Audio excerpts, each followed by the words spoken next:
Imagine this. You are 15 years old, wrapped in layers of heavy silk, told you are being escorted toward a wedding ceremony meant to honor your future. Instead, your steps carry you into a locked chamber deep inside the imperial palace. The doors seal behind you, not for modesty, but for domination. The women surrounding you are not celebrants. They are attendants, instructors, silent witnesses to what is about to unfold. Nearby stands a court physician, expressionless, waiting not to intervene, but to document. You were assured this was tradition. What no one explained was that every breath you take, every flinch, every hesitation would be carefully observed, remembered, and judged. Suddenly, the months of imposed silence make sense. So does your mother's strange behavior that morning. The way her hands lingered too long while arranging your hair. The way she could not meet your eyes. Not from coldness, but because looking at you would have shattered her. Because this ritual has nothing to do with love. It is about submission. This is not legend.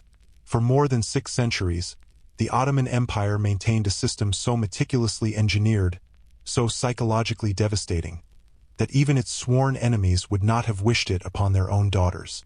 It was spoken of only in hushed tones, then quietly erased. The year is 1623. A 15-year-old princess is about to learn that imperial marriage has 2 realities. One is public. Celebrations, music, blessings, gold-drenched ceremonies. The other exists behind sealed doors, conducted in silence, recorded clinically, and remembered only by those it permanently scarred. What occurred on that night was not an isolated tragedy. It was the concealed price of power, a price every daughter of a sultan was expected to pay. When this story reaches the moment that unsettles you most, pause and tell me where you're watching from. No one should absorb this alone. Now, come back with me to the empire itself. For more than 600 years, from 1299 to 1922, the Ottoman Empire expanded like a boundless sea across 3 continents. Its armies thundered from the gates of Vienna to the sands of Yemen. After Constantinople fell in 1453, it became Istanbul, the pulsing heart of imperial authority, and Topkapi Palace rose as its most dazzling symbol. Within those golden walls, the fate of nations was debated. But hidden behind lattice windows and endless corridors, something else unfolded. The imperial harem was a sealed universe, an invisible world where, at its height, more than 800 women lived under constant surveillance. Every gesture was measured, every breath evaluated. Advancement and annihilation were often separated by a single misstep. By the early 16th century, when the title of Haseki Sultan was granted to Hurrem, the harem evolved into something far more dangerous than a domestic space. It became a battlefield of ambition, alliances, and silent wars fought without steel. Most of the women brought there were Christian captives from Europe or girls purchased in North African markets, stripped of their past yet clinging to the faint possibility of survival through favor. Their days were filled with music, poetry, embroidery, and ritualized obedience, all centered around a fragile hope, being noticed by the Sultan. Ironically, many of these enslaved women possessed more pathways to influence, and even eventual freedom, than the daughters born into the dynasty itself. Royal blood carried its own chains. During the era historians now call the Sultanate of Women, figures such as Kozum Sultan and Turhan Hadisi Sultan wielded extraordinary power. They guided councils, shaped wars, and ruled from behind veils of protocol. Their decisions altered the course of empire. Yet while these women commanded authority, the princesses lived under a far crueler destiny. They were not leaders. They were guarantees, living clauses in diplomatic contracts, human seals placed on political alliances, pawns exchanged to secure loyalty, suppress rebellion, or reward obedience. Into this system, Princess Fatma Sultan was born, daughter of Sultan Ahmed and Kozum Sultan, a woman capable of governing an empire from the shadows. Fatma's childhood unfolded among gardens, scholars, and manuscripts written in Arabic and Persian. Chroniclers praised her brilliance. Tutors marveled at her discipline. She studied astronomy, calligraphy, history, and law, She spoke 4 languages fluently and debated learned men without hesitation. Her curiosity was boundless, especially when she gazed at the night sky. That curiosity terrified her tutors, because curiosity was dangerous in a princess, and none of it mattered. From the moment she entered the world, her life was never her own.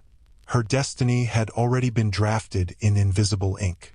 She would be married, not for affection, not by choice, not for happiness, but as an instrument of state power. When the empire required it, her body would serve diplomacy. Her silence would seal alliances. The man selected was Kara Mustafa Pasha, a seasoned commander hardened by years of warfare against Persia, nearly 20 years her senior. The union was not born of familiarity or affection. It was a calculation. For him, marriage meant advancement and proximity to the throne. For her, still a child, it meant becoming a living policy, moved into position on the imperial chessboard. 3 months before the wedding, the true ordeal began. The process was known as Turbai v Mubarak, the so-called sacred education reserved exclusively for princesses. It existed nowhere else in the world. This was not preparation. It was conditioning, a system refined across generations to strip royal daughters of identity and replace it with unquestioning submission. Overseeing it was Gulbahar Hatton, 60 winters old, head of the harem, veteran of more than a dozen such preparations. She had watched princesses fracture before. She knew precisely how long resistance lasted. Under her relentless supervision, Fatma was led into the dare, the bride's chamber, lined with Persian carpets and dark ebony panels. Nothing inside was ornamental. Every object served a purpose. Every angle reinforced her role. From dawn until midday, day after day, Fatma was forced to rehearse rituals of reverence. 18 distinct bows. Each posture held meaning: how to greet, how to kneel, how to serve, how to lie down, how to wait in absolute silence for her husband's arrival. Even walking ceased to be natural. She was drilled in measured steps, distance calculated to a finger's width, head lowered to precisely 30 degrees, hands never rising above the heart. Every movement erased another fragment of who she once was. Every correction molded her closer to what she was expected to become.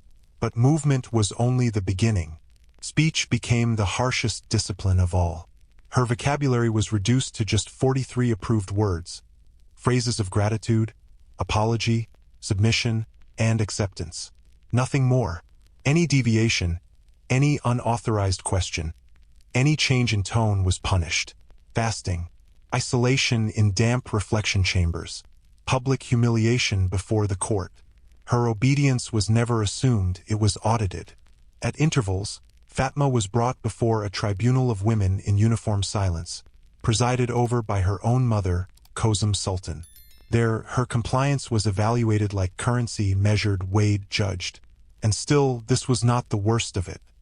Hidden beneath the palace, in underground chambers few ever entered, preparations for the first night had already begun. They were known as Talim and Gurk. Beneath the palace, exact replicas of bridal chambers had been constructed in secrecy. Inside these underground rooms stood wax mannequins, anatomical figures commissioned from Venetian craftsmen, rendered with unsettling accuracy. Before rigid instructors, Fatma was forced to rehearse gestures and acts no girl of her age should ever have been required to comprehend, let alone perform. Every reaction was documented in coded registers. Fear, tears, hesitation, resistance. Each sign of distress sentenced her to additional sessions. Longer, harsher, more repetitive. Slowly and deliberately, the girl who once searched the heavens for meaning was reduced to a compliant form. Her curiosity dismantled piece by piece. Her spirit trained into stillness. She was no longer an emperor's daughter. She had become an apprentice to her destiny. And the conditioning did not end there. Beyond posture, silence, and controlled movement came endurance. Any deviation, a raised chin, an unguarded breath, a glance held a moment too long triggered punishment. Extended fasting until weakness blurred her thoughts. Relentless drills designed to exhaust the body into submission. Confinement followed. Cold, suffocating cells with no air and no sound. Often these humiliations were carried out openly, before the entire female court. Not in secrecy, not discreetly, publicly, treating her not as a princess of royal blood, but as a disobedient servant being corrected. Alongside physical domination came mental purification. Fatma was compelled to memorize passages drawn from Ottoman and Persian texts on marital obedience. Verses from Nazihat al-Muluk and Akhlaq-i Osmani filled her days, writings that glorified sacrifice, submission, and the complete erasure of self as sacred virtues. She recited them aloud before concubines and eunuchs who sat in judgment. The girl who once spoke of astronomy and poetry now repeated words crafted to extinguish will. Even prayer was weaponized. 5 times each day, at precisely regulated hours, Fatma performed specially composed prayers authored by the empire's ulama. These were not expressions of faith. They were tools of control, rituals designed to dissolve individuality and redirect devotion entirely toward her future husband. Submission was taught not only through discipline, but through worship itself. Still, the humiliations continued. Twice a week, before the assembled female court, Fatma was required to serve her father's favored concubines. She washed them, combed their hair, fed them by hand, dressed them for their nights with the sultan. This ritual was intentional, engineered to crush the last remnants of pride, to teach her that even those who shared her father's bed ranked above her. Witnesses later recorded that she often collapsed into sobs while fastening their garments, her hands trembling as the court observed in silence. 1 week before the wedding, the regimen intensified. Fatma was transferred to the Jelenkosku, the bride's pavilion, an isolated structure sealed from outside sound. There, every aspect of her existence was regulated. Her meals were measured and prescribed. Pomegranates, honey, almonds, goat's milk, spices from Yemen. Her baths were supervised daily, infused with perfumed oils of valerian, poppy, and orange blossom. The elixirs were prepared by alchemists trained in Cordoba and Samarkand. Their purpose was clear: to soothe, to soften, to induce surrender. The pavilion walls were draped with tapestries depicting ideal wives, obedient, fertile, silent, promised heavenly reward for their submission. Venetian mirrors were placed throughout the rooms, forcing Fatma to watch herself constantly, as though her own reflection had become another overseer. By then, she understood the truth. Her body no longer belonged to her. Her voice existed only in fragments. Even her thoughts were no longer safe. And the empire was not finished with her yet. The wedding day approached, and what awaited her would complete what this preparation had begun. This final practice was called muraqabah. Originally, it was a Sufi discipline, an inward meditation meant to refine the soul. Inside the palace, it was transformed into something else entirely, a psychological weapon, a system designed to force the princess to surveil herself, not just her actions, but her thoughts. Even her inner world was no longer her own. In isolation, Fatma came to grasp the full extent of what had been taken from her. She was no longer mistress of her life, her body trained into obedience, her voice reduced to sanctioned phrases, her thoughts reshaped into reflexes of submission. The process had succeeded. The curious, brilliant young girl who once dreamed of the stars had been methodically erased. Then the day arrived. March 15, 1623. From the first light of dawn, Istanbul pulsed like an overfilled heart. The streets overflowed with incense and music. Processions wound through the city. Inside Topkapi Palace, banquets gleamed with gold tableware. Guests moved through halls alive with celebration. There were dances from Persia and Andalusia, songs performed by the empire's finest musicians. Janissaries competed before the Sultan, displaying discipline and strength. To the public, it appeared as a festival worthy of paradise. For Fatma, it was a sentence being fulfilled. Chroniclers noted that while wine flowed and laughter echoed, the princess remained silent. Her lips were dry, her gaze distant. Palace physicians watched closely, recording tremors, cold sweats despite the cool March air, loss of appetite, sudden breathlessness. Symptoms we now recognize as severe anxiety.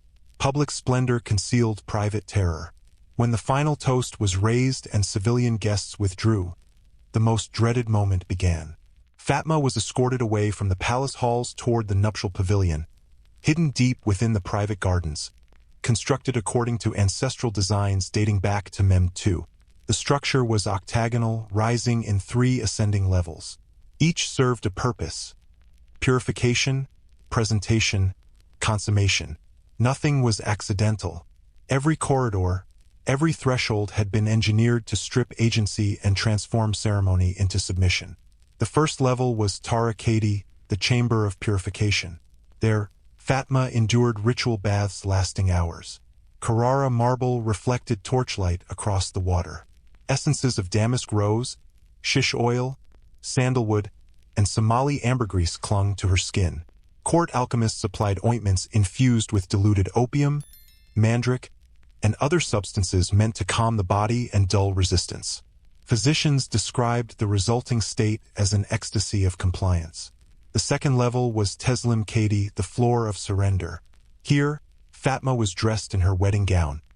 White silk woven with gold thread, adorned with pearls harvested from the Persian Gulf. To an outsider, it appeared regal. In truth, it was meticulously designed for control. Hidden laces and internal bindings restricted even the smallest movement. The weight of the crown forced her spine into enforced posture. Anklets and bracelets were not ornaments but restraints, quietly limiting her stride. Thick-soled shoes ensured that escape was never an option. The gown was not attire, it was confinement disguised as magnificence. And while Fatma was being reshaped into a living emblem of empire, her future husband underwent preparations of a very different kind. Surrounded by advisors, generals, and veterans hardened by war, Kara Mustafa Pasha received instruction not in partnership, but in dominance. He was coached in intimidation, in phrases designed to diminish, in gestures meant to assert unquestioned authority over an imperial princess. This union would not allow hesitation. Resistance was not anticipated, it was forbidden. Then came the ascent to the third level. Sift Kadi, the Chamber of Consummation.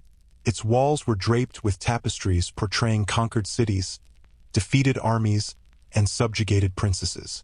The symbolism was intentional, unmistakable. Victory on the battlefield mirrored victory in the marriage bed. Even the furnishings served a purpose. Beds fitted with concealed restraint cords. Cushions infused with calming oils. Lighting kept deliberately low to confuse the senses and weaken resolve. There, surrounded by images of conquest, Fatma confronted the night she had been conditioned to fear. Barely sustained by breath alone, she became the living seal of a political agreement. Official records would later celebrate the wedding as a triumph. Inside that chamber, another reality unfolded. When the doors of the Sift Kadi closed behind the procession, Fatma was left alone with her husband. Medical notes from the period describe what followed as a total collapse of spirit. Months of humiliation and discipline had drained her capacity to respond. Her body shook uncontrollably. Her voice diminished into barely audible whispers. Her eyes fixed on something unseen. Imperial physicians later named the condition Tamsak, total shock. Kara Mustafa Pasha, trained in sieges and warfare, initially misread her state as defiance. He believed arrogance needed correction. He applied what he had been taught: intimidation, measured force, deliberate displays of dominance. But there was no rebellion to break, only absence. Fatma was no longer present. Her mind had withdrawn into deep dissociation, abandoning the body as a final act of survival. When the marriage was finally consummated after hours of failed attempts, hidden observers recorded the event as traumatic for all involved. Documents written in coded Persian reference internal bleeding, repeated loss of consciousness, and what physicians described as Rusakisi, the departure of the soul. From that night forward, Fatma Sultan was irrevocably changed. In the days that followed, even the strictest instructors of the harem grew alarmed. The princess developed selective mutism. She spoke only when addressed directly, and then only in whispers. Her appetite vanished completely, forcing attendants to feed her against her will. The brilliant child who once debated scholars and charted the stars was gone. and what followed ensured she would never return. Unprovoked episodes of sobbing began, lasting hours. Soon after came what court chroniclers called the disease of fear. The mere presence of a man, even trusted eunuchs, triggered panic. Her breath shortened, her skin soaked with sweat. Sudden fainting spells left attendants struggling to keep her conscious. Court physicians diagnosed virginal melancholy, a condition they described almost clinically as though expected, common, they claimed, among imperial princesses after their first wedding night. Today, we would call it what it was: severe, irreversible psychological trauma. They attempted every remedy known to them: herbal infusions, music therapy, Sufi spiritual exercises meant to restore balance to the soul. Nothing worked. Nothing restored the girl Fatma had been. In her place remained a quiet, compliant figure, alive yet absent. Her books remained unopened. Her instruments gathered dust. The gardens she once explored with wonder stood abandoned. The daughter of the most powerful ruler on earth had become a shadow of unrealized possibility. Her marriage to Kara Mustafa Pasha turned mechanical. There were children, formal appearances, the outward illusion of stability. But behind closed doors, silence prevailed. Distance replaced intimacy. Routine replaced connection. Later memoirs suggest the Pasha himself sought escape through campaigns and opium, attempting to mute the guilt of having fulfilled his role in a ritual that destroyed the woman he married. Fatma Sultan lived 29 more years. She became ceremonial decoration, an obligated mother, a wife without voice. Her death came in 1652, officially attributed to a brain fever. It occurred on the anniversary of her wedding. Within the palace, many believed this was no coincidence. To them, it felt as though memory itself had finally claimed her. And Fatma's fate was not unique. It was a pattern. Palace archives uncovered centuries later reveal that dozens of Ottoman princesses endured similar outcomes. Some were permanently silenced. Others sought escape through madness or suicide. A few vanished from the records entirely, erased as if they had never existed. The imperial system, flawless in ceremony and tradition, proved just as precise when it came to erasure. Truth was softened into euphemism. Names dissolved into silence. Only now, through newly translated documents, do we begin to see what was hidden for centuries. Princesses who staged their own deaths to escape forced remarriage, women who created secret codes to communicate with sisters trapped in the same merciless system, and a rare, almost unthinkable few who dared to petition the Sultan himself for divorce, directly challenging a structure built to never be questioned. These accounts, long buried within sealed palace archives, reveal something profoundly important. Even in the deepest shadows of absolute power, resistance never truly vanished. It adapted, it whispered, survived. The tragedy of Fatma Sultan, and of so many women like her, exposes an unsettling reality. Absolute power does not always shield those closest to it. More often, it devours them first. While the outside world imagined Ottoman princesses draped in silk and privilege, the truth was far more brutal. An invisible chain, carefully engineered, ritually enforced, and justified in the name of empire. What history sold us as fairy tales were, in reality, political mechanisms that consumed the Sultan's own daughters. And this leaves us with a final, lingering question, one meant for you. How many other truths remain sealed inside palace archives around the world? What silent rituals unfolded within European courts, Russian dynasties, or Chinese imperial households? And what price did women truly pay to keep empires standing? If Fatma's story has stayed with you, stay with us for what comes next.